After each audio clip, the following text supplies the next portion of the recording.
everyone, happy full moon almost. It's actually Friday here in Vermont, the Friday before Samhain and Halloween and the big Taurus full moon.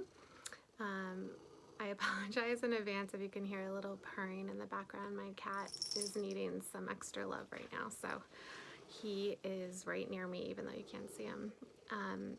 I have had a crazy week and I almost didn't get to make this video, but I wanted to pop on really quickly and just give a quick astrological update about where the planets are and how they may affect you during the next couple weeks.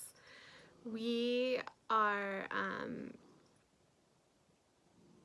sorry, my cat wants to go out. So let me just start really quickly with the full moon. So the full moon is in Taurus at about, I actually wrote this down really quickly so I didn't forget, at 8 degrees and 38 minutes. And that means the sun is at 8 degrees and 38 minutes in Scorpio.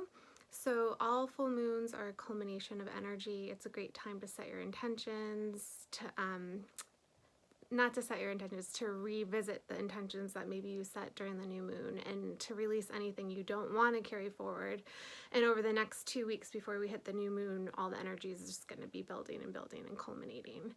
And so there's always a tension between the moon and the sun, and this time the moon is in Taurus, which usually the Taurus full moon is such a lovely time. It's such an earthy sign, very sensual, and I always think of like it's still like the end of the harvest, there's tons of food around, and but this time the moon is almost exactly conjunct Uranus, which is the planet of revolution and surprises and quick changes and disruptions. Uranus isn't a malefic planet, so he's not like bad things are going to happen, just surprises are going to happen, and they could be good or they could be bad. So it'd be interesting in your own chart to see where your Taurus house is. My Taurus house falls in my global community and groups and friends, so I'm interested to see what's going to happen. And then on the other side, the sun, which is in Scorpio. I love Scorpio season. It's when the veils are really thin, and I just really feel connected to the other worlds and my ancestors, and that's why it's such a great time to have Samhain, which, by the way, is the Celtic New Year, and a really great way to celebrate Samhain. I hope I'm pronouncing that correctly, is to give thanks to your ancestors and to remember them. And if you have children and little ones, I think it's great to install new traditions that are non-commercial with the Halloween holiday, to just really think about the people that have come before us that are no longer here. And we're going to actually have a bonfire and roast marshmallows. And it's interesting because my 5th house of children is Scorpio, and I'm really thinking of how I can teach them about the deep things in life, including death. And we're actually going to be burying a butterfly, or actually a caterpillar, who never made it out of his cocoon. He died, and so we're going to be talking about that. Sorry, that was a tangent, but it was very Scorpio children based, so that's a really good example of what's going on. So yeah, the tension may be internal versus external with the full moon, and take a look again where your Scorpio and Taurus houses are. Venus is now in Libra, which she rules. She also rules Taurus, but it was so great to have her move out of Virgo into Libra.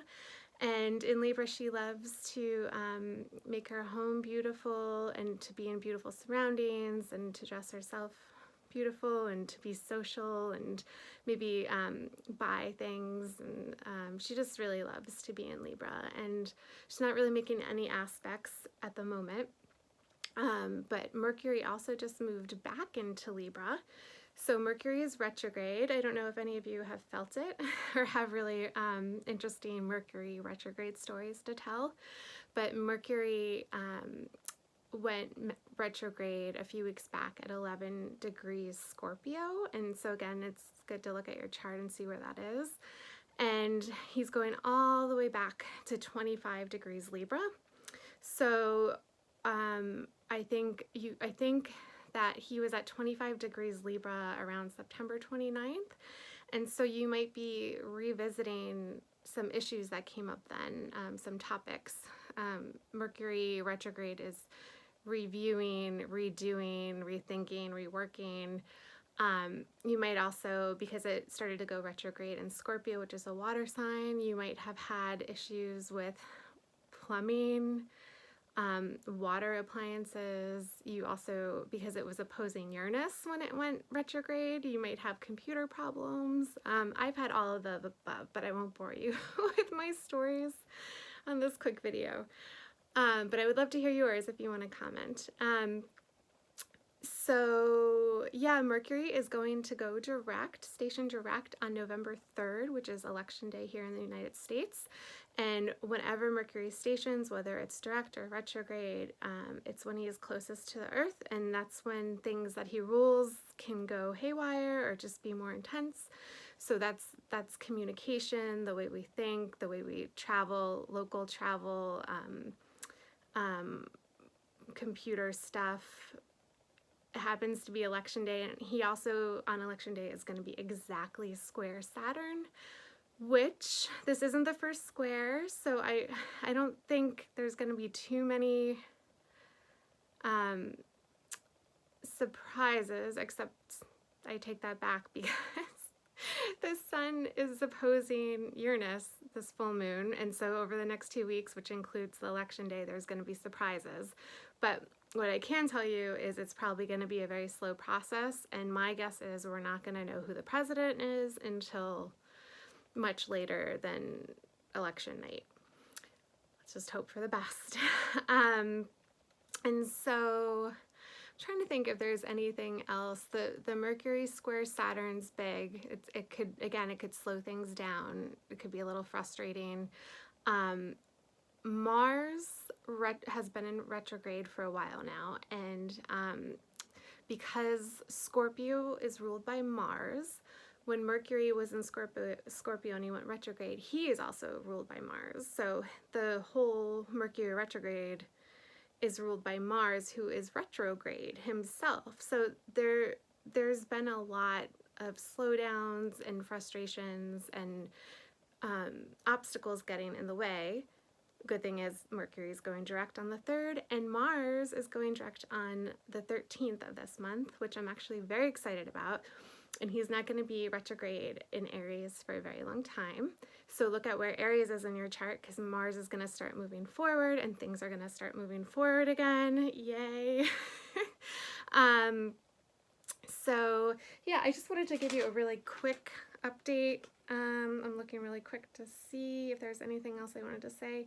Oh, I just wanted to mention that the Libra new moon, which was about 2 weeks ago, on the 16th was at 23 degrees Libra, which Mars is going to station pretty close at 25 degrees. So that those points, 23, 24, 25, are getting activated.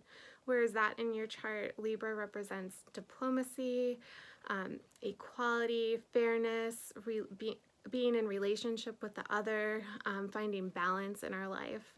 And so that was what the new moon was setting about 2 weeks ago. And so that's going to come to a culmination here with this full moon. And then the next new moon is going to take place right after Mars goes direct on November 15th. And that's going to take place in Scorpio at 23 degrees.